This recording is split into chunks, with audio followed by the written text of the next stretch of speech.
దేవునామమున మరి ఒకసారి మీ అందరకు ప్రభు పేరిట మరణాత మరణాత. ప్రభు యొక్క ఘనమైన కృప, వేసవి కాలము ఎండ మధ్యలో సంచరిస్తున్న చల్లటి దేవుని కృపలో పెంచి పోషింపబడుటకు దేవుడిచ్చిన ఈ ప్రస్తుత సమయం బట్టి దేవుని యొక్క వాక్యాన్ని ధ్యానం చేసుకుందాము. పరిశుద్ధ లేఖన భాగములో నుండి మహాగణుడు పరిశుద్ధుడు ప్రవచనకర్త భక్తుడైన యెషయా వ్రాసిన గ్రంథము 6వ అధ్యాయం 8వ వచనం నుండి చదువుకుంటే, నేను ఎవరి పంపుదను మా నిమిత్తము ఎవడు పోవునని ప్రభువు సెలవీయగా వింటిని. అంతటా నేను చిత్తగించుము, నేనున్నాను, నన్ను పంపమనగా ఆయన నీవు పోవి ఈ జనులతో ఇట్లనము, మీరు నిత్యము వినుచుందరు గాని గ్రహింపకుందురు, నిత్యము చూచుచుందరు గాని తెలుసుకొనకుందురు.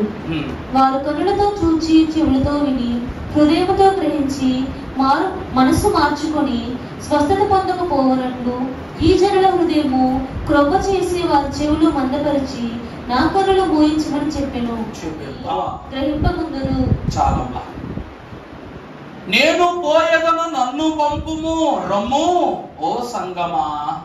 విన్నారా పాట? భువిదివి సంగమ రంగస్థలమా సువార్త. ఏమిటంట?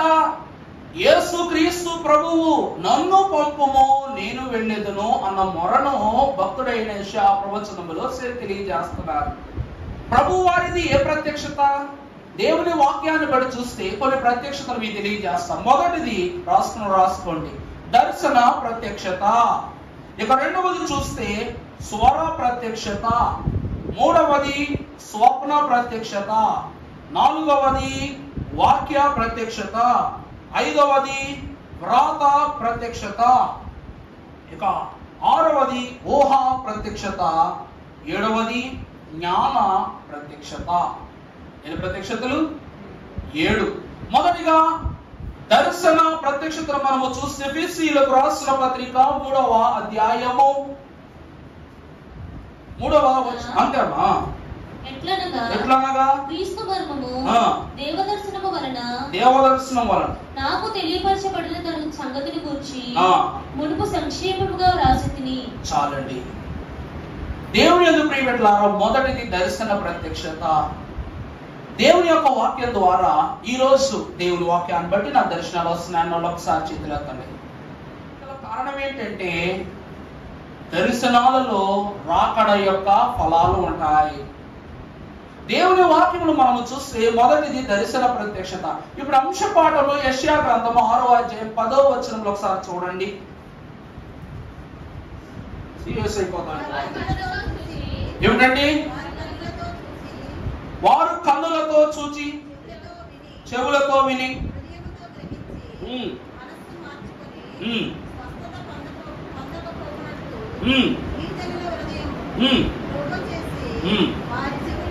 వారి చెవులు మందపరచి. సరే చాలు, ఇంకా సీరియస్గా వెళ్ళిపోతాం వాక్యంలో కాంపిటీషన్స్. మొదటిగా దేవుడి వాక్యంలో చూస్తే దర్శన ప్రత్యక్షత. అసలు ప్రత్యక్షత అంటే ఏంటి? ఇది మొదటి ప్రశ్న. ప్రత్యక్షత అనగా కళ్ళ ముందు కనపరచబడటం. వాక్యము శరీరధారి అయి కృపా సత్య సంపూర్ణునిగా ఈ లోకమునకు వచ్చెను. ఇదే ప్రత్యక్షత, వాక్య ప్రత్యక్షత. అవునా కాదా? రెండవ దర్శన ప్రత్యక్షత. అబ్రహాము అను మహాగణునికి సింధూర వనములో దేవదేవుడు మనుష్య రూపేణ కాక ఆత్మ రూపేగా ఆయన ప్రత్యక్షమై అబ్రహామునకు దేవదేవుడు నిమిత్తము జరిగిన నిబంధన, ఆ తరువాత జరిగిన ఆతిథ్యము. ఇది ఏ ప్రత్యక్షత? ఏ ప్రత్యక్షత? వాక్య ప్రత్యక్షత. చూస్తే భక్తుడైన మహాగణుడైన యోబు బలి అర్పణ చేసినప్పుడు తన స్నేహితులైన వారికి, తన పనివారైన వారికి యోబును గూర్చి జరిగిన నిబంధనను ప్రభువు ఒక రూపములో, ఒక సుడిగాల రూపములోనో ఆకాశము నుండి ప్రభు వారి యొక్క మహిమ దిగి వచ్చారు. అప్పుడు తన శిష్యులతో ప్రభువారు చెప్పిన మాటలు ఏ ప్రత్యక్షత? ఏ ప్రత్యక్షత?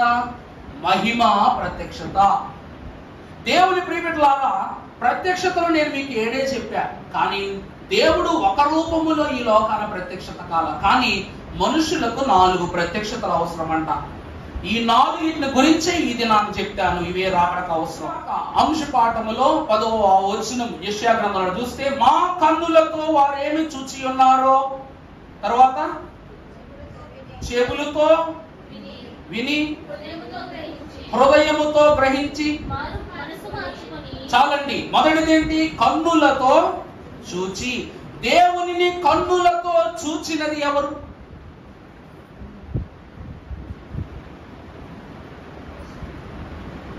మోషే వలెనే దేవుని ముఖాముఖిగా చూతురు. దేవునిని ముఖాముఖిగా చూచినది ఎవరు? చూసారా లేదా? ఒక్క మోషేకు మాత్రమే దేవుడు ఎలా ఉంటారో తెలుసంట. కారణం ఏంటి చెప్పనా? మోషే యొక్క దేహాన్ని తీసుకుని వెళ్ళి దేవదూతలు ఎక్కడో భద్రపరిచారు.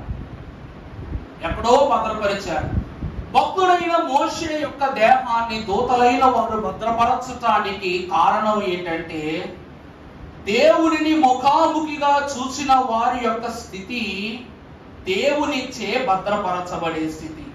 అర్థమవుతుందా నేను చెప్తుందండి? ఈరోజు నేను సీఎం గారికి బాగా ఇష్టమైన వాడిని. అర్థమవుతుందా నేను చెప్పేది? సీఎం గారికి, జగనన్న గారికి నేను బాగా తెలుసు, నేను బాగా పరిచయం ఉన్నవాడిని, మాకు జిగిరిదాగా ఫ్రెండ్షిప్ ఉంది. అప్పుడు గ్రామంలో ఉన్న వాళ్ళందరూ నా దగ్గరికి వచ్చి ఏమవుతారు? ఓ ఉద్యోగం వేయించండి అయ్యా జగన్ గారు చెప్పి. లేకపోతే రెండోది ఏమంటాం?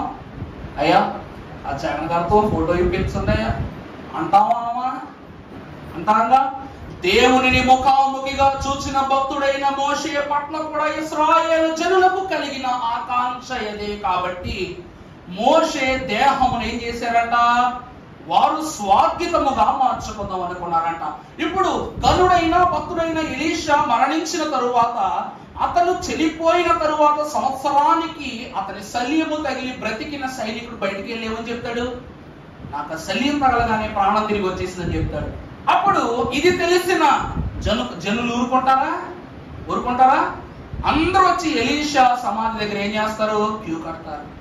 అలాగనే మోషే దేవుని యొక్క ముఖాముఖిగా చూసిన ప్రత్యక్షతను గ్రహించాడు. కాబట్టి దేవుని వాక్యాన్ని బట్టి చెబుతున్నాను, గమనించండి. ఆది కాండంలో మోషే లేడు, కానీ ఆది కాండం ఎవరు రాశారు? ఎందుకు రాశారట? ఆయనను చూచిన అంతయు, అంటే జగత్తు పునాది వేయబడక ముందు నియమింపబడిన ప్రభు వారిని ముఖాముఖిగా చూచిన మోషే యొక్క తలంపులన్నీ దేవుని తలంపులైపోయాయి. కాబట్టి ఆది కాండం నుంచి ప్రకటన గ్రంథం వరకు ఎవరికి తెలుసు? మోషేకే తెలుసు. నిజం చెప్పాలంటే మోషే బ్రతికుంటే ప్రకటన గ్రంథం కూడా మోషే రాయాలి. అర్థమవుతుందా అండి? కానీ దేవుడు ప్రకటన గ్రంథము రాయుటకు ఏర్పరుచుకున్న ఒకే ఒక గనుడు యోహాను గారు గతమును తగు నిమిత్తము దేవునిని చూచి గతమును భవిష్యత్తును చూసింది ఎవరంట? మోషే గారు.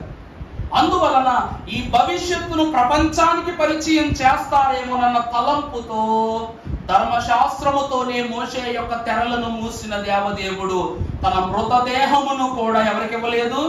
లోకమునకు అప్పగించాల. ఒక నిజం చెప్తా, ఈరోజు కాకాని స్వశాలకు వెళ్ళినప్పుడు మొట్టమొదటగా మనం ఎక్కడ ప్రార్థన చేసుకుంటాం?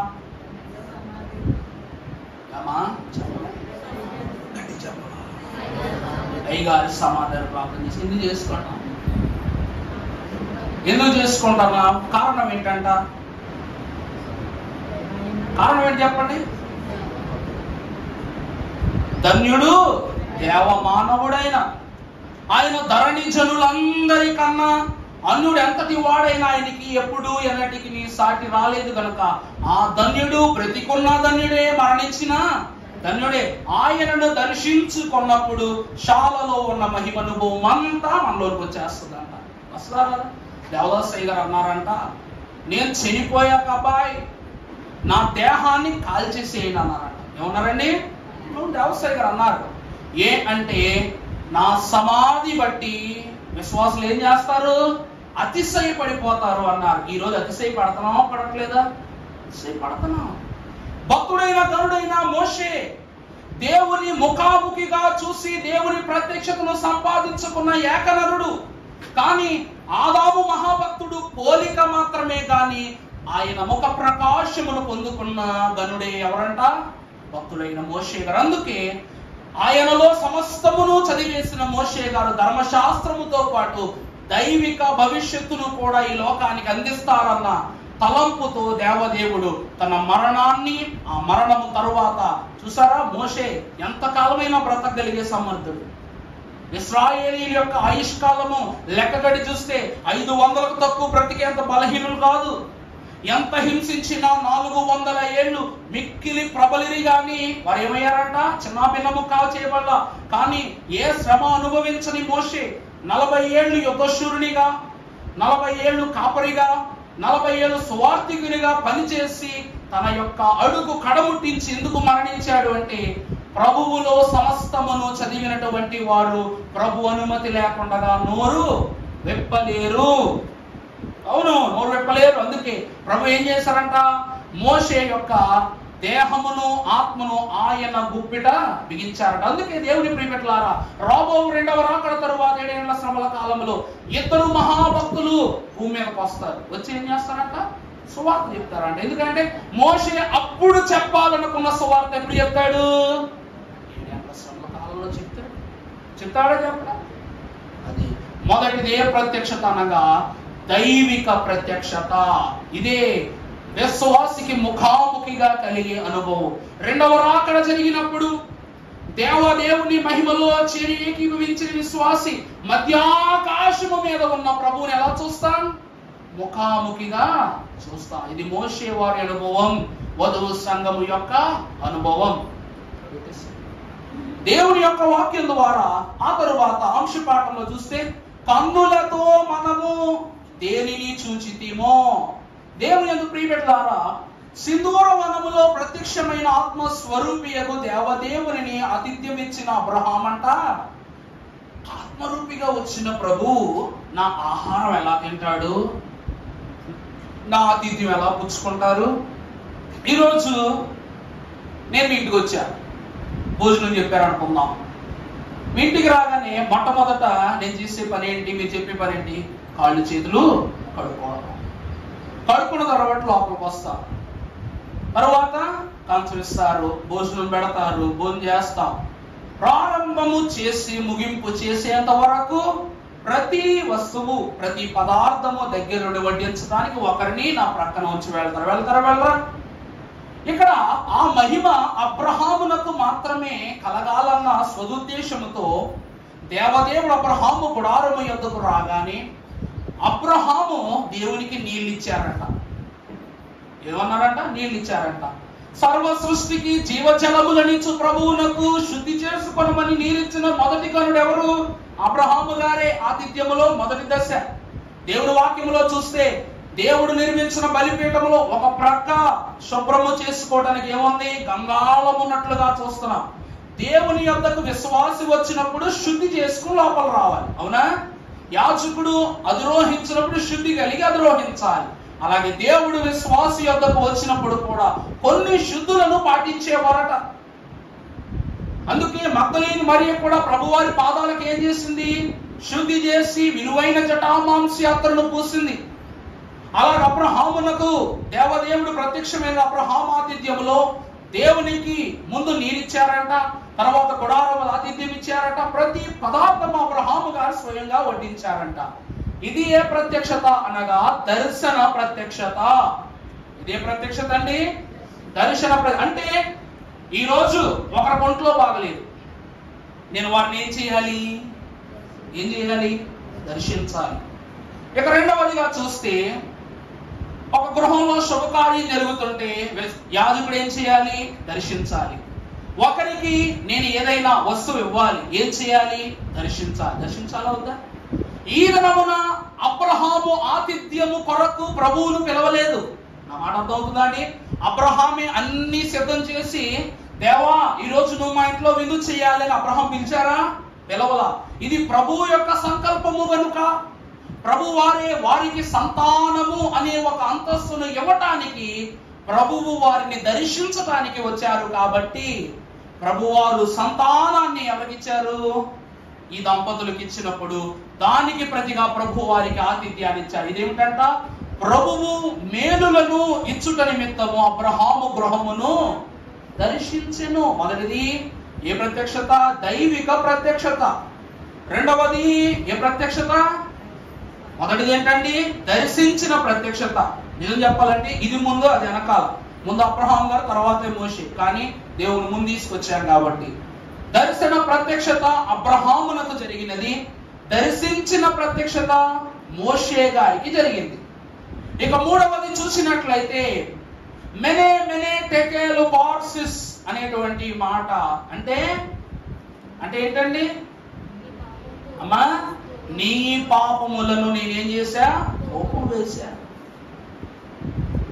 దేవుని వాక్యాన్ని బట్టి చూస్తే పరిశుద్ధ ఆలయములోనే రాజు తన భార్య తన కుటుంబము మద్యపానము సేవించి దౌష్ట్య క్రియలకు పాల్పడినట్లుగా వారు ఉండటం వలన దేవుడు ఏం రాశారట? గోడ మీద ఒక పాపములను గూర్చి రాశాడంట. ఇక రెండవదిగా మనము చూసినప్పుడు మహాభక్తుడైనటువంటి రాజైన 15 సంవత్సరముల ఆయుష్కాలమును దేవుని అతను సంపాదించుకున్నారు. ఎవరు చెప్పండి? హిజ్కియా రాజు. ఈ లోకములో హిజ్కియా ఒక్కరికే ఆ భాగ్యం ఇచ్చారు దేవుడు. ఆ మాట ఆలకిస్తున్నారా? లాజరుకు జరిగినది పునరుద్ధానము కాదు, లేక మరణము నుండి లేపబడటము కాదు, నిద్ర నుండి లేపబడటం. లాజరు ఏమయ్యాడట? నిద్రలో నుండి లేపబడ్డారు. కానీ రానున్న మరణ స్థితిని కూడా గ్రహించుకుని దేవుని యొక్క మరణ ఛాయ నుండి జీవన ఛాయను పొందుకున్న ఏకైక విశ్వాసి భక్తుడు ఎవరట? హిజ్కియా. ఈ కారణం ఏమిటి అంటే భక్తుడైన హిజ్కియా ఒక రాజే గాని అతడు భక్తి వలన మాత్రమే రాజుగా మార్చబడ్డారు. దేవుని వాక్యాన్ని బట్టి మనం చూస్తే ఒక రోజు హిజ్కియా రోజు సన్ని చేసుకుంటున్నారంట. కానీ హిజ్కియాకి తన సన్నిధి అసంపూర్ణంగా ఉంది. అర్థమవుతుందా అండి? ఈరోజు కొంతమంది తల్లులకు విశ్వాసాన్ని బట్టి చూస్తే, నాయన నేను చాలా బాగా ప్రార్థన చేస్తున్నాను కానీ వాక్యం చదవడం రావట్లేదు, వాక్యం చాలా బాగా చదువుతున్నాను కానీ స్తుతులు చెప్పలేకపోతున్నానయ్యా, ఇవన్నీ బాగా చేస్తున్నా కానీ పాట పాడలేకపోతున్నాను ఆయన. అవునా? నాకు చిన్నప్పుడు ఉండేది ఏంటో తెలుసా? పక్కన నాన్నగారు ఉండేవాడు. మొక్కలు ఏమంటే ఆయన పక్కనే ఉండేవాడు కానీ మొక్కలు వేసేవాడు. మోకాళ్ళు వేస్తే అస్సలు కళ్ళు మోయి బుద్ధేది కాదు. ఎందుకంటే ఆడ మోకాళ్ళు వేసి పాస్టర్ గారు కళ్ళు మూసుకున్నారు చూసేవాళ్ళు. ఏం చేసేవాడండి? పాస్టర్ గారు కళ్ళు మూసుకుని ప్రార్థన చేస్తున్నా చూసేవాడు అనమాట. మరి ఇంకా విచిత్రంగా ఉండి ఆయన ప్రార్థన చేస్తున్నాడా కళ్ళు మూసుకున్నాడు విషయం కళ్ళు మూసుకోవడం మా డాడీని పిలిచి మరీ చెప్పేవాడిని. నన్ను కొట్టేవాడు. నన్ను కొట్టగా నలుగురు కళ్ళు తెరిసేవాడు అనమాట. ఈ దెబ్బకొచ్చిన సప్పుడికి నలుగురు కళ్ళు తెరిసేవారు అనమాట. తెలిసేవారు అనమాట. చూసేవరా సన్నాసి, ఈ ఒక్కడి వల్ల ప్రార్థన చేసే పాస్టర్ గారు ప్రార్థన తడబడ్డాడు, ఇద్దరు ప్రార్థన చెడగొట్టావు, నా ప్రార్థన చెడగొట్టావు, ఎందుకురా నీ దరిద్రం ఏంట్రా అని చెప్పానంటే పాస్టర్ గారు కళ్ళు మూసుకులేదు చూసాడు మూసుకున్నాడు. అది చెప్పడానికి నన్ను కళ్ళు తెప్పించావు కదా అని తిట్టేవారు అనమాట. క్లాసులో రూమ్ లో కూడా అంతే. వెనకాల కూర్చున్న వాడికి అస్సలు ఇజ్జత్ ఎవరు, అంతే కదమ్మా. బ్యాక్ బెంచ్ లో కూర్చున్నాడు టీచర్ అసలు ఎవరో గౌరవం ఎవరు. ఫస్ట్ బెంచ్ లో కూర్చున్నాడు మాత్రం అటు చదివినా చదవకపోయినా అడిగి ఏమిస్తారు చెప్పండి. ఆయన క్వశ్చన్ అడగరు, పెట్టరు, ఏమనరు. ఎందుకంటే చదువుకున్నాడు పక్కన కూర్చున్నారు కాబట్టి. అప్పుడు ఒకసారి అనిపించింది అనమాట. సరాసరిగా నేను వెళ్ళి ఫస్ట్ బెంచ్ లో కూర్చున్నా. ఫస్ట్ బెంచ్ లో కూర్చునేమో మాస్టర్ లేకుండా అన్నాడు, ఏరా వెనక నుండి ముందరకు వచ్చావే, ముందర చెడగొట్టానక అన్నాడు. చిచ్చి మేము ఆడున్నా సరే ఎక్కడ కూర్చున్నామో మళ్ళీ చెడగొడతారు ఏమంటారు వెళ్ళని వెనక్కి వెళ్ళిపోయా అనమాట. దేవుడు ప్రియపెట్టలారా ఘనమైన మాట చెప్తున్నా. హిజ్కియా మహాభక్తుడు కూడా ఎంత భక్తి చేసినా లోకము నుండి ఒక అసంపూర్ణతను కలిగేదంట. ఎంత భక్తి చేసినా దైవజనులు కూడా ఎంత భక్తి చేస్తారో ఆ తర్వాత అంత శోధన వచ్చిందంట. అంటే ఎంత చెట్టుకు అంత కాయ అన్నట్లు, ఎంత విశ్వాసానికి అంతే ఒత్తిడి అన్నట్లు, దైవజనునికి కలిగినదే హిజ్కియాకు కూడా కలుగుతుంది. ఒక రాజుగా అన్ని ఏర్పరుచుకున్న హిజ్కియాకు విశ్వాసాన్ని స్థిరముగా ఒక స్థానాన్ని నిలబెట్టలేకపోతే, దేవుడు ప్రతి మనం ఆలకిస్తున్నారు కానీ నేను చేసే ప్రార్థనలు ప్రభు యొద్దకు వెళ్ళట్లేదేమో అన్న బాధ ఉండేదంట. ఇది గ్రహించిన దేవదేవుడు తన విశ్వాసానికి సహితము ఆనందపడి, హిజ్కియా పలు సమయమున నేను నిన్ను నా యొద్దకు చేర్చుకున్నటకు ఇష్టపడుతున్నానని చెప్పగానే ఆనందముతో గంతులు వేయవలసిన హిజ్కియా డీలా పడ్డాడంట. డీలా పడినప్పుడు హిజ్కియా మహాభక్తుడు, నాయన నీవు ఎన్నైనా చెప్పు, నేను మాత్రం నీ యొద్దకు రావడానికి సిద్ధం కాలేదు. దేవుడే ఈ మాట అడగటం ఏంటి, హిజ్కియా కుదరదని చెప్పటం ఏంటి? దేవుని ప్రియబిడ్డలారా, సంఘమైన వారులారా, అన్నిటికంటే గొప్ప స్థితి ఈ లోకములో విశ్వాసి కోసం సృష్టినైనా దేవుడు ఆపుతాడనటానికి గొప్ప కారణం హిజ్కియా గారే. 10 మెట్ల నీడను వెనక్కు వెళ్ళుట మనం చూస్తూ ఉన్నాం. నీడ ఎక్కడికి వెళ్ళిందంట? 10 మెట్ల వెనక్కకు తన యొక్క ఆయుష్కాలమును వెనక్కి తిప్పినట్లుగా మనం చూస్తున్నాం. ప్రభునందు ప్రియులారా, ఎందుకు అంటే హిజ్కియా మహాభక్తుల 10 మెట్లు 10 ఆజ్ఞలకు సాదృశ్యం. నేను చెప్పేది అర్థమవుతుందా అండి? 10 ఆజ్ఞలు అనగా హిజ్కియా పరాయి సొమ్ము ఆశించేవాడు కాదు, దోపిడీ సొమ్మును పొందుకునేవాడు కాదు, ఇతరుల భార్యలను కానీ కుటుంబాలను కానీ సొమ్ములను ఆశించేవాడు కాదు. ఇక మూడవదిగా చూస్తే దైవ భక్తి తప్ప వేరొక భక్తికి చోటిచ్చిన వాడు కాదు. 5వదిగా దేవుడిచ్చిన స్వాస్యాన్ని తప్ప లోక స్వాస్యాన్ని ఏమాత్రము ఆశించని వాడు. ఇన్ని శుభగుణములను తనకు కలిగి ఉండటం ద్వారా 10 ఆజ్ఞలను నిబంధదాయకముగా సంపాదించుకున్న హిజ్కియాకు దేవదేవుడు 10 ఆజ్ఞల రూపేణ 10 మెట్ల నీడను వెనకకు పంపించారు. అందుకే దేవుని వాక్యం సెలవిస్తూ ఉన్నది, యెహోవా ధర్మశాస్త్రమునందు ఆనందించుచు దేవారాత్రములు దానిని ధ్యానించువాడు. కరెక్టే. ఇప్పుడు హిజ్కియా ఏమయ్యాడు? దివారాత్రములు దేవుని ధర్మశాస్త్రాన్ని ధ్యానించాడు కాబట్టి ధన్యుడు. అతడు ఏమయ్యాడంట? నీటి కాలువల యోరను నాటబడినదై ఆకువాడక తన కాలమందు ఫలమిచ్చు చెట్టు వలె ఉన్నాడా లేదా? దేవుని నీడన చేరి ఉన్న ప్రతి విశ్వాసికి మరణం అనేది కేవలం ఒక తాత్కాల సంగతి. దేవుని వాక్యాన్ని బట్టి హిజ్కియా ధర్మశాస్త్రమునందు ఆనందించి దాన్ని ధ్యానించుట ద్వారా ధన్యుడయ్యాడు. ఆ ధన్యుడైన ఈ హిజ్కియాకి దేవదేవుడు తన కాలమంతా చెట్టులా ఉన్నాడు. మిగిలిన 15 సంవత్సరాలు ఫలమిచ్చే చెట్టులాగా దేవదేవుడు ఫలింపజేశాడు. అర్థమైందా అండి చెప్పింది? అప్పటి వరకు హిజ్కియా చెట్టే అసంపూర్ణత, ఫలములు లేవు, విశ్వాసం ఉంది కానీ ఫలాలు లేవు. ఎప్పుడు దేవుని యొక్క సమయం పొందుకున్నాడో తన కాలమునందు ఫలమిచ్చే చెట్టు వలె ఆకువాడని స్థితిలో అతడు ఫలించాడు. దేవుని ప్రియబిడ్డలారా, ఇది ఏ ప్రత్యక్షత అంటే వ్రాత ప్రత్యక్షత. అంటే వ్రాత అనగా దేవుని వాక్యాన్ని అనుసరించటం. ధర్మశాస్త్రం అంటే ఏంటి? పాత నిబంధన. కృపాశాస్త్రం అంటే కొత్త నిబంధన. మరి ఈ 2 నిబంధనలను ఆయన ఆజ్ఞలను గైకొన్నాడు కనుక అతనికి ఏం కలిగింది? ఆకు వాడని స్థితి, ఫలమిచ్చే చెట్టు వలె ఫలించే స్థితి. 3వ ప్రత్యక్షత వ్రాత ప్రత్యక్షత.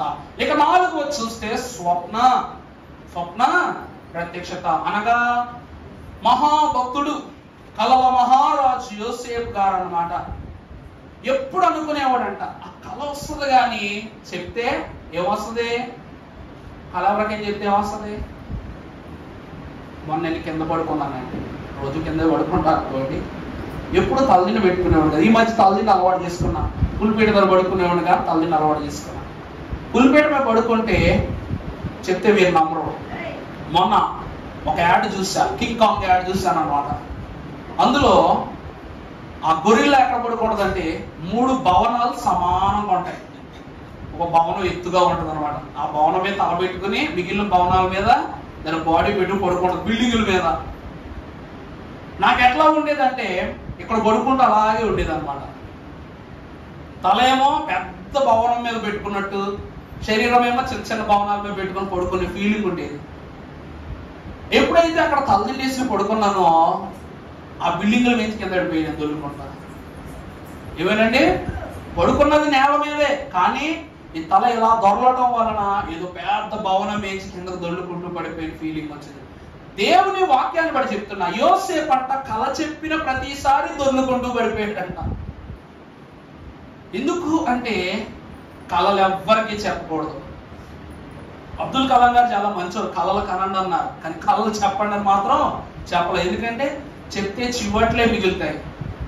కళ ఎప్పుడు కలతలే పుట్టిస్తుంది. నేను ఒక మంచి కళ కన్నానని ఎవరైనా చెప్తారా? చెప్పండి. మంచి కళ కన్నానయ్య గారు, మనకు మంచి దర్శనాలు వస్తాయి కానీ మంచి కళలు వస్తాయా? రావు. నాకు కళ వచ్చింది, ఏంటో చెప్పినా, 2 రాత్రి వచ్చింది అనమాట. నేనంతా నాకు ఈత రాదు, చెప్పా ఈత రాదు. గోదావరి ఈ పక్క నుంచి ఆ పక్క వరకు ఈత కొట్టేశానంట. లేదు, తీరా ఎంత ఫాస్ట్గా ఈతలా కొట్టాను రా అంటే గేదె తోక పట్టుకున్నా. ఏం పట్టుకున్నా? గేదె తోక పట్టుకున్నా. నన్ను అట్ట దాకా తీసుకుపోయింది అంత గేదె. తీరా ఇంత ఫాస్ట్గా వెళ్ళిపోయి నేను ఏంటని చెప్పేసి ఆగి గట్టెక్కి చూస్తే మన కాలవన్నమాట. గోదావరి అనుకున్నాను నేను. ఈ ఒడ్డు నుంచి ఆ ఒడ్డుకి ఏంటంటే మన కాలువ అనమాట. ఇక్కడ నుంచి అక్కడికి మాత్రం ఇదే. కానీ నా కళ్ళలో నేను తలంచుకున్న తలంపులో ఎలా ఉంది? ముందేమో గోదావరి అయింది, తీరా ఒడ్డు చేరిన తర్వాత కాలువ అయిందన్నమాట. యోసేపు యొక్క కళలన్నీ విస్తారంగా వచ్చాయి. కళలు అన్న దగ్గరికి వచ్చి చెప్పేసరికి విస్తారత్వమైన కళ కాస్త విచారమైన కళలుగా మారిపోయాయి అన్నమాట. అందువలన అన్నలు అన్నారు, చెదరించుకున్నారు, తక్కువ చేశారు, తోలేశారు, తన్నేశారు, పడేశారు, అమ్మేశారు. ఆఖరికి పీడ వదిలిపోయిందని చేతులు దులిపేసుకున్నారు. కళలు వదిలిపెట్టి దర్శనాలను నమ్మటం ప్రారంభించిన గరుడైన యోసేపునకు దేవుడు ఏమిచ్చారు? ఏమిచ్చారు చెప్పండి? దర్శనాన్ని నమ్మటం ద్వారా అతడు ఒక స్త్రీ చెర నుండి తప్పింపబడ్డాడు, నీతిని కాపాడుకున్నాడు, రాజు దగ్గర నమ్మకమైన సేవకుడయ్యాడు, ఐగుప్తు సామ్రాజ్యమునకు ప్రధానమంత్రి అయ్యాడు, ప్రజలను కరువు నుండి లేవనెత్తిన ఒక మహాగణుడైన విశ్వాస అయ్యాడు, ఆ దేశమునకు దేవుని మహిమను పరిచయం చేసిన ఒక గొప్ప విశ్వాస స్థానాన్ని సంపాదించుకున్నాడు. దేవుని ప్రియబిడ్డలారా, యాకోబు కూడా ఉన్నంత కాలము దోపిడీ వాడే. యాకోబుగా ఉన్నంత కాలం ఏమయ్యాడు చెప్పండి? దోపిడీతనమే కనబడింది. కారణం ఏంటంటే అన్న దగ్గర జ్యేష్ఠత్వము దొంగలించడం అంటే అన్న డబ్బు, ఆలోచనలు, పదవి, సంతతి అన్నిటినీ దొంగలించడమే కదండి. ఈరోజు మీ ఆస్తి పత్రాలు కాజేశారనుకోండి, అంటే దాని విలువ, దానికోసం మీరు కూడబెట్టుకున్న కష్టం అంతా ఎలాగైతే దోపుడు సొమ్ములు కలిసిపోతో అన్న జ్యేష్ఠత్వముతోనే హక్కులు అన్నిటినీ యాకోబు దొంగలించాడు. దొంగలించిన యాకోబును లోకము దొంగ దొంగ దొంగ అనడంతో లోకము శ్రమంతా యాకోబు మీద వచ్చి పడింది. పుట్టిన బిడ్డలు దొంగ బిడ్డలు అయిపోయారు. వివాహం చేసుకున్న భార్య దొంగ భార్యగా మిగిలిపోయింది. అప్పుడు ఎప్పుడైతే వీరిని యోర్దానును దాటించి యాకోబు తన మరలా దేవునిలో స్థిరపడాలని ఆశపడ్డాడో, అప్పుడు వెంటనే ఎబోకు రేవు యొద్ద దేవుని ఆత్మను సంపాదించుకున్నాడు. లేదా? సంపాదించుకుని విడనాడనటువంటి పట్టుతో ఆత్మను బలముగా పెనవేసి తనలోనికి ముడుచుకున్నాడు. ఇది జరగటానికి కారణం ఏమిటంటే బేతేలు యొద్ద జరిగిన నిద్ర. అర్థమైందంటే తన స్వప్నములో ఒక పరలోక పటాలము కనబడింది, ఒక నిచ్చెన కనబడింది. ఆ నిచ్చెన మీద ఎక్కుచూ దిగుచున్న దూతలు కనబడుతున్నారు. ఒక వరుస, ఒక పంక్తి కనబడుతూ ఉంది. అంటే తన స్వప్నములో కలిగిన ఆ భాగ్యము, ఆ స్వప్నములో దేవుడు తనకిచ్చిన అంతస్తు ఎవరికి లేదంట? చెప్పండి. చాలా మంది పరిశుద్ధులు ఎక్కుతున్నారు, కానీ యాకోబు ఎక్కుతున్నాడని కనిపించిందా? కనపడలా. తన స్వప్నములో, ఈ రోజు మీరు కలగంటారు, ఆ కల్లో మీరుండరు. ఆ కల్లో ఎవరుండరు? మనమే ఉండం. ఆ రీతిగానే భక్తుడైన యాకోబునకు కూడా ఈ చింత కలిగేసరికి వేదన పడ్డటువంటి యాకోబు గారు ఆ సమయము నుండి దేవుని యొద్ద నుండి తొలి దర్శనాన్ని, తొలి స్వప్నాన్ని పొందుకున్నారు. ఆ దర్శన వరమే యోసేపునకు వారసత్వంగా ఇచ్చారు ప్రభు. అర్థమవుతుందా అండి? ఆఖరి కుమారుడిగా పుట్టిన యోసేపును యాకోబు ఎందుకు ఎత్తుకుని అంత ప్రేమగా చూసుకున్నాడు అంటే, ఇతను చిన్న కొడుకేగా. చెప్పండి, యాకోబు గారు ఎన్నో కొడుకు?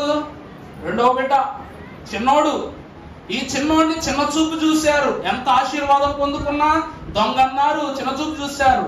అలాగున నా బిడ్డలలో నాకరి బిడ్డకు ఆ స్థితి కలగకూడదని తను పొందుకున్న దర్శన వరాన్ని దేవదేవుడు వారసత్వంగా యోసేపు గారికి అనుగ్రహించారు. కాబట్టి అతనికి అభిషేక వస్త్రాన్ని ఇచ్చాడు. అలాగనే అద్భుతమైనటువంటి ప్రేమను చూపించాడు. అందరి బిడ్డల కన్నా ఎక్కువ స్థానంలో యోసేపును మాత్రమే నిర్ణయించుకున్నాడు. కాబట్టి దేవదేవుడు యోసేపునకు అన్ని ఈవులను దయచేశాడు. ఈ ప్రత్యక్షత ఏమిటి అనగా స్వప్న ప్రత్యక్షత. అందువలన యోసేపు కన్న ప్రతి స్వప్నము నెరవేరిందా, నెరవేరలేదా? ఐగుప్తు మీద కన్న నెరవేర్పును చూశాడు. అన్నలకు కరగబోయే కరువును చూశాడు. అతడు కాబోయే ప్రధానిగా ఉండాలన్న ఒక స్వప్నాన్ని చూశాడు. అన్నింటిని గూర్చి ధ్యానించాడే గాని దాని జరుగు ఈ కళలు నా కొంప ముంచుతాయి లేని ఇంకా కలలే కన్నను విడిచిపెట్టాడా? విడిచిపెట్టలేదు. అందుకే ప్రియులారా, విశ్వాసి దర్శన ప్రియులై ఉండాలి. విశ్వాసులు ఏమై ఉండాలి? దర్శనం. మన దేవదాసయ్య గారు దర్శన ప్రియులే. గాలిలో వ్రాయబడిన స్థితిని కళ్ళారా చూచారంటే అంతయు దైవచనుడి దర్శనమే. దేవదాసయ్య గారి యొద్దకు వెళ్ళేటప్పుడు మనస్సులో ఒకటి పెట్టుకుని కళ్ళలో ఒకటి చూపించి నోటితో ఒకటి మాట్లాడడానికి ఎవరు వెళ్ళినా వాళ్ళు ఏమైపోయేవారంట? దొరికిపోయేవారంట. అయ్యగారు గుబుక్కుని పట్టేసుకునేవారంట. కారణం ఏంటి అంటే ఆయన ఎవరో, he can read our soul, he can read our eyes, he can read our lips, he can read our mind. తలంపులను, మనస్సును, ఆలోచనలను, మాటలను, క్రియలను, కళ్ళను కూడా చదివేశారు ఆయన. అందుకే ప్రియులారా, దేవుని వాక్యం వలన వారికి స్వప్నం అనగా దర్శన ప్రియులు అయి ఉండాలి. ఇప్పుడు 4 అయిపోయాయి. దర్శించిన ప్రత్యక్షత, దర్శన ప్రత్యక్షత, స్వప్న ప్రత్యక్షత, వ్రాత ప్రత్యక్షత. 5వది వాక్య ప్రత్యక్షత. మన బాధ తెలుసు. వాక్యమే శరీరధారి అయి కృపా సత్య సంపూర్ణునిగా ఈ లోకమునకు వచ్చెను, మన మధ్యకు వచ్చెను. అనగా వాక్యమును చూడని వారు ఎవరైనా ఉన్నారా? ఈ దినమున దేవుని వాక్యాన్ని చేతపట్టుకుని ఎవరైతే వెళ్తారో యేసు ప్రభువును మోస్తున్నారు. ప్రభువు సిలువను మోసారు, మనము ప్రభువును మోస్తున్నాం. ఈలాగున మనము ప్రభు వారిని మోసినట్లయితే రేపటి దినమున షకీనా మేఘము మనల్ని మోస్తుంది. అర్థమైందా? పేతురు దేవుని బాధ్యతను మోసాడు. అందువలన దేవుని బాధ్యత ఏమిటి అంటే సంఘము. అంతే కదండి, ప్రభువారి బాధ్యత ఏంటి? సంఘము. ఆ సంఘాన్నే పేతురు గారు మోసారు కాబట్టి రానున్న దినాల్లో పేతురు బాధ్యతను సంఘము మోస్తుందంట. పేతురు గారి తర్వాత ఎంతమంది యాజకులు పుట్టారు, ఎంతమంది సేవా కార్యక్రమాలు జరిగిస్తున్నారు. ఈ దినం వరకు పేతురు గారు కట్టిన మొట్టమొదటి చర్చిలో ఇంకా సేవ జరుగుతూనే ఉంది. యెరూషలేములో సెయింట్ పీటర్ చర్చ్ అని ఉంటుంది యెరూషలేములో. అది పేతురు గారు స్థాపించిన తొలి సంఘం. ప్రస్తుతం ప్రాజెక్ట్ వేయలేదు కాబట్టి ఇప్పుడు వచ్చే వారం చూపిస్తాను ఖచ్చితంగా. ఆ సెయింట్ పీటర్ చర్చ్ ని ఏ చిన్న ఘాటు వచ్చినా దాన్ని వెంట వెంటనే బాగు చేస్తారు. ఏ చిన్న మరమ్మతు వచ్చినా వెంట వెంటనే బాగు చేస్తారు. పేతురు గారు పెద్ద సంఘం గట్ల ఎంత సంఘం ఉంటుందో తెలుసా అండి? మన ఆలయాన్ని 3 విడతలు చేస్తే ఎంత ఉంటుందో అంత పొడుగుంట చర్చ్ అన్నమాట. ఆయన నామాన ఆది అపోస్తుల సంఘాన్ని నిర్మించారు. నిజం చెప్పాలంటే పేతురు గారు నివాసం చేసిన గృహమే చాలా పెద్ద ఆలయం కన్నా. దేవుని ప్రియమిట్లారా, ఇది ఏమిటి అంటే వాక్య ప్రత్యక్షత. యేసు క్రీస్తు ప్రభువారు నరునిగా బయలుపరచబడిన దినం. దేవుని వాక్యాన్ని బట్టి చూస్తే మనం ఒక అద్భుతాన్ని చూసామన్నమాట. పునరుద్ధాన ప్రసంగంలో ప్రెసిడెంట్ అయ్య గారు ఒక మాట చెప్పారు. ఏమిటంటే ఒక రోజంట గుడ్ ఫ్రైడే రోజంట ఎలాగా 7 సంఘ విశ్వాసులు పెట్టుకుని 7 మాటలు బోధ చేయటానికి నిమిత్తం ఆఖరిలో కన్క్లూషన్ ఇద్దామని పాస్టర్ గారంట గుడ్ ఫ్రైడేకు ముందు రోజు ఆకాశంతా ఆ అడవి తొప్పల్లోకి వాటికి వెళ్ళి ముళ్ళున్న కంపలు తెచ్చుకున్నాడంట. ఆయన అర్థమైందండి, ముళ్ళున్న కంచెలు కొన్ని తెచ్చుకుని దాన్ని ముళ్ళ కిరీటం లాగా అమర్చాడంట. అమర్చి పెట్టుకుని ఆ యొక్క ముళ్ళ కిరీటాన్ని సంఘానికి చూపిద్దామని తీసుకొచ్చి ఎక్స్ప్లెయిన్ చేసి పులిపేట మీద పెట్టేశాడంట. పులిపేట మీద పెట్టేసి కార్యక్రమం అయిపోయింది, ఇంటికి వెళ్ళిపోయారు. శనివారం ముగిసిపోయాక ఆదివారం రోజు ఉదయం ఆయనకి తలంపులోకి వచ్చిందంట, అమ్మో ఇదేంటిది ముళ్ళ కిరీటం నేను అక్కడ పెట్టేశానే, అక్కడ ఉంచకూడదు అనర్థం. ఎందుకంటే పునరుద్ధారుడైన ప్రభు యొక్క మహిమ స్థలంలో ఉంటుంది కాబట్టి ఆ ముళ్ళ కిరీటం తేడం మర్చిపోయారని, ఎవరు రాకముందే, ఆలయం ఆరాధన ప్రారంభం కాకముందే పరుగున ఆ పాద్రి గారు వచ్చేసి ఆ ముళ్ళ కిరీటం తీద్దామని పులిపేట ఎక్కేసరికి ఆశ్చర్యపోయాడంట. అక్కడ చూసి ఆ ముళ్ళ కిరీటమునకు పువ్వులు పూస్తున్నాయంట. ఏవయండి? ఆ ముళ్ళ కిరీటానికి రంగురంగులుగా పూలు పూసేస్తున్నాయి అన్నమాట. ఆశ్చర్యపోయాడు అన్నమాట. అంటే మరణపు ముళ్ళు నుండి ఏం పుట్టింది? పునరుద్ధాన పుష్పము పుట్టిందన్నమాట. అర్థమైందా అండి? మరణపు ముళ్ళు నుండి పునరుద్ధాన పుష్పమును ఫలింపజేశారు ప్రభు. అలాగే మనం మన బైబిల్ మిషన్ 86వ మహోత్సవాలకు వెళ్ళినప్పుడు ఇప్పుడు సుమారు ఎంతకాలం అయిపోయింది? 4 నెలలకు వచ్చేసాం. కానీ అక్కడ పాతిన గుంసలు ఉంటాయి చూడండి, కర్ర గుంసలు. మీరు బస్సు ఏ వేలో అయితే వెళ్ళిందో దానికి ఇలా బోర్డు చూశారుగా రోడ్డు దగ్గర, అక్కడికి కొంతమంది పాదులు వెళ్ళి అక్కడ దైవజనులు, అక్కడ సెయింట్ అహ్మదాబాద్ సై గారి యొక్క కళాశాల ఉంది కాబట్టి ఆ పనులు చిన్న ఉంటే చూడటానికి వెళితే పని వారు అన్ని తీసేశారు, కానీ ఈ గుంసలు తీయడం మర్చిపోయారంట. మర్చిపోతే అక్కడికి వెళ్ళిన కొంతమంది పాదులు ఆ పక్కన ఉన్న కెఫే షాప్ లో టీ తాగుతుంటే ఒక అయ్యగారు ఇలా చూస్తున్నాడంట, ఈ కర్రలు తీయలేదేంటి అని ఇలా చూడగానే ఆశ్చర్యపోయి ఫోన్ తీసి వెంటనే దాన్ని వీడియో తీసి వెంటనే మిషన్ పంపించారు. ఏమైందంటే అక్కడ పాతిన గుంసల్లో నుండి కూడా ఏమొచ్చేసినాయి? చెట్లు చిగురులు వచ్చేసినాయి అంట. దేవుని యోలన నాటబడినది గుంజైనను విశ్వాసి అయినను ఏది అయినను ఏమొస్తాయి? తన కాలమందు ఫలించు వృక్షము వలె ఆకు వాడని వృక్షములా మనం ఏమవుతాం? ఫలిస్తాం. దేవుని ప్రియబిడ్డలారా, పైనుంచి కింద వరకు చూస్తున్నాం, అక్కడ మొత్తం ఏమైపోయిందంట? ఫలించిపోయిందంట. అయ్యగారు ఇలా జరిగిందండి, ఇలా చిగుళ్ళు వచ్చిన అయ్యగారు చెప్తే అన్నారు, దేవుని మహిమ కాబట్టి దాన్ని ఎవరు ఏం చేయాలి అలా వదిలేండి అన్నారంట. మనంతటా మనం ఏం చేయకూడదు, దాన్ని తీయకూడదు అని చెప్పి అయ్యగారు దాన్ని అలాగే ఉంచేస్తారంట. దేవుని ప్రియబిడ్డలారా, దేవుని వాక్యాన్ని బట్టి చూస్తే యెషయా మొద్దు నుండి చిగురు పుట్టెను, అలాగే యాకోబు యొక్క దర్శనములో నుండే యోసేపు గారు పుట్టెను. యోసేపు గారి యొక్క దర్శన ఫలము నుండి ఇశ్రాయేలు యొక్క అంతస్తు పుట్టెను. ఆ అంతస్తు పేరే యేసుక్రీస్తు ప్రభువును వాక్యము. యేసుక్రీస్తు ప్రభువును వాక్యము అనగా ఇది దర్శనమిచ్చినది, వ్రాతనిచ్చినది, పోతనిచ్చినది, ఫలింపునిచ్చినది, విస్తారతనిచ్చినది. ఏమో ఈ వాక్యంలో ఎన్నున్నాయి? ఇది పాదాలకు దీపము, త్రోవకు వెలుగు. ఇది వెండి బంగారముల కన్నా కోరదగినది. నీ వాక్యము జుంటే తేనె తారల కన్నా మధురమైనది. ఏమి లేదు ఈ వాక్యములో, ఏమి లేదు ఈ వాక్యమునందు పొందుకోవటానికి.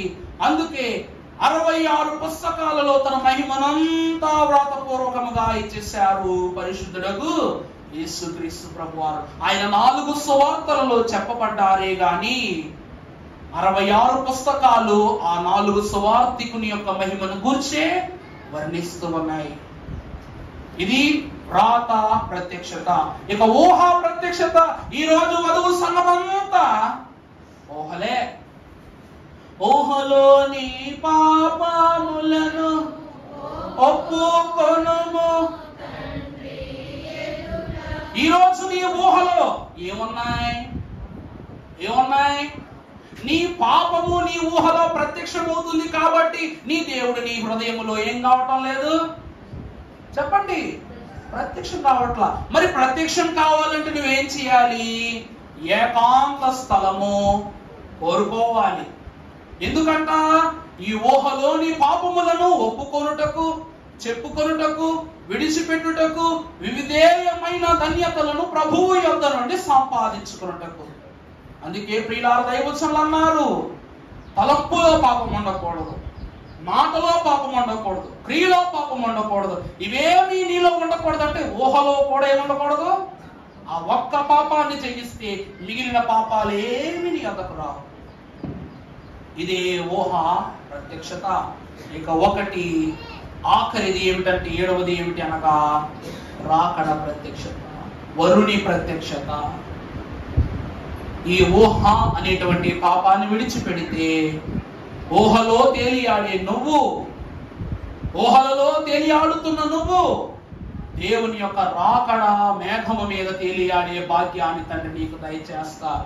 ప్రభునందు దేవుని ప్రియబిడ్డలారా, ఆతిథ్యం ఇచ్చి బహుమానము పొందుకున్న అబ్రహాము, దేవుని ముఖమును చూచి భవిష్యత్తును చూసిన మోషే, ఆ రీతిగానే దేవుని యొద్ద నుండి వరభాగ్యముగా 15 సంవత్సరాల ఆయుష్ పొందుకున్న హిజ్కియా, వాక్యమనే వ్రాతను తన హృదయము మీద మోసుకుని తన దర్శన భాగ్యముతో తన తరాలకు ప్రభు ప్రజలకు సహకరించినటువంటి భక్తులైన యోసేపు, క్రీస్తు ప్రభువారు, అపోస్తలులు, వీరందరికీ దేవుడు చెబుతున్నది ఒకటే, వీరందరి యొక్క నిరీక్షణ కూడా ఒకటే.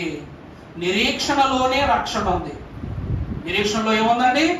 రక్షణ ఉంది. తొందరగా అయిపోయామనుకోండి ఏమైపోతాం? ఇప్పుడు రైలు బోగికి ఎక్కువ పెట్లుంటే బాగుంటుందా, తక్కువ పెట్లుంటే బాగుంటుందా చెప్పాలా?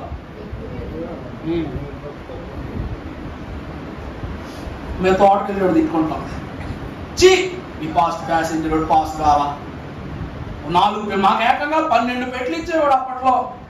ఇప్పుడు ఎన్ని ఎత్తున్నాడు? 7 పెట్లు ఎత్తున్నాడు నెత్తికేసి కొట్టుకోవటానికి. మనుషులు ఎక్కాలా, దిగాలా, పడిపోవాలా, కుక్కుపోవాలా, నలిగిపోవాలా.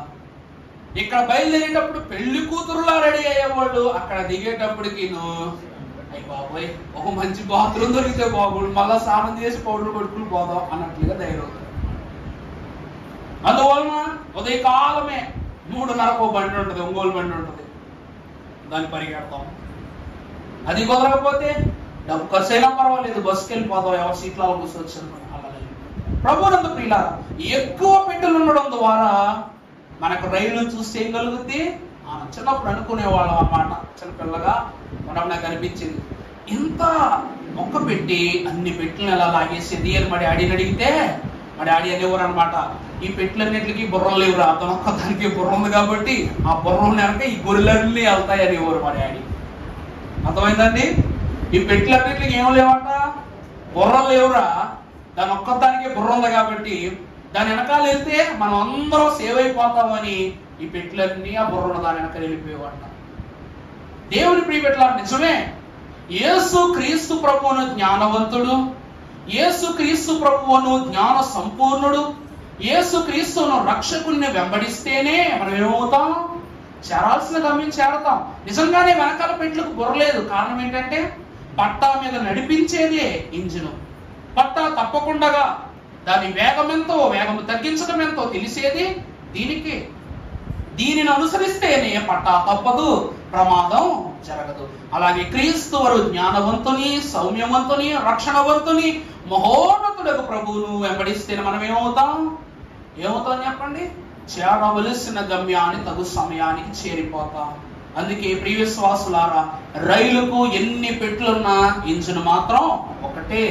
మనము ఈ లోకంలో బ్రతకటానికి ఎన్ని మార్గాలున్నా చేరవలసిన మార్గము క్రీస్తు ప్రభువారే. అదే వరుని ప్రత్యక్షత, రాకడ ప్రత్యక్షత. నువ్వు ఏ దేశంలో బ్రతకొచ్చు, విదేశాల్లో ఉద్యోగాలు చేయొచ్చు, గొప్ప గొప్ప స్థాయిలో బ్రతకొచ్చు, కానీ చేరవలసిన దేశం ఏది? పరలోకమో నా దేశమో, పరదేశి నేనిలా మాయా లోకమో నా నేను యాత్రికుడను. ఏమిటంట? పరదేశిని నేనిలా, ఈ మాయా లోకమున నేనొక యాత్రికుడను. ప్రభునందు ప్రియుల బిడ్డలారా, ఇదే దేవుని యొక్క మహిమ. ఈ 6 ప్రత్యక్షతలు కలిగిన భక్తులందరూ కూడా వారి వారి క్రియల ద్వారా వారి తత్వమును కనపరుచుకున్న వాళ్ళే. కానీ ఆఖరకు వీరంతా చేరవలసిన వరుస వధువు సంఘ వరుస. వీరందరూ ఎక్కవలసిన బండి రాకడ బండి, చేరవలసిన స్టేషను పరలోకము, దిగవలసినటువంటి చోటు దేవుని రాజ్యం. అందువలన ఈ ప్రత్యక్షతలో, రెండవ రాకడ ప్రత్యక్షతలో మనమందరము క్రీస్తుతో కలిసి దేవునితో నడచి ప్రభు ప్రత్యక్షతను, ప్రభు భాగ్యాన్ని పొందుకునే ధన్యత త్రిత్వ దేవుడు దయచేయును గాక. ఆమేన్. పరిశుద్ధుడా, నీకనేక వందనములు. నీ ఆత్మ కార్యముతో ఈ దినము మీరు మాకు అనుగ్రహించి ఉన్న ఈ పావనమైన సమయమును బట్టి స్తోత్రములు చెల్లిస్తున్నా. 7 ప్రత్యక్షతలలో నాయన ఘనమైనదేదియో, ఘనత తెచ్చినదేదియో తెలుసుకున్నాం. కానీ ఘనత కన్నా, ఘనము కన్నా, దర్శనము కన్నా, దర్శించిన దానికన్నా నిన్ను చేర్చున్నదే మాకు ఘనతనిచ్చున్నది నాయన. నీ వైపు చూపించున్నదే మహిమ తెచ్చినది నాయన. నీలో మమ్మల్ని మిడ్చివేయినదే మహిమ కలిగినది కనుక ఆ ప్రత్యక్షతలో మమ్మల్ని నడిపించి దీవించి మహిమ పొందుమని యేసు నామములో వేడుకొనుచు ప్రార్థిస్తున్నాము తండ్రి.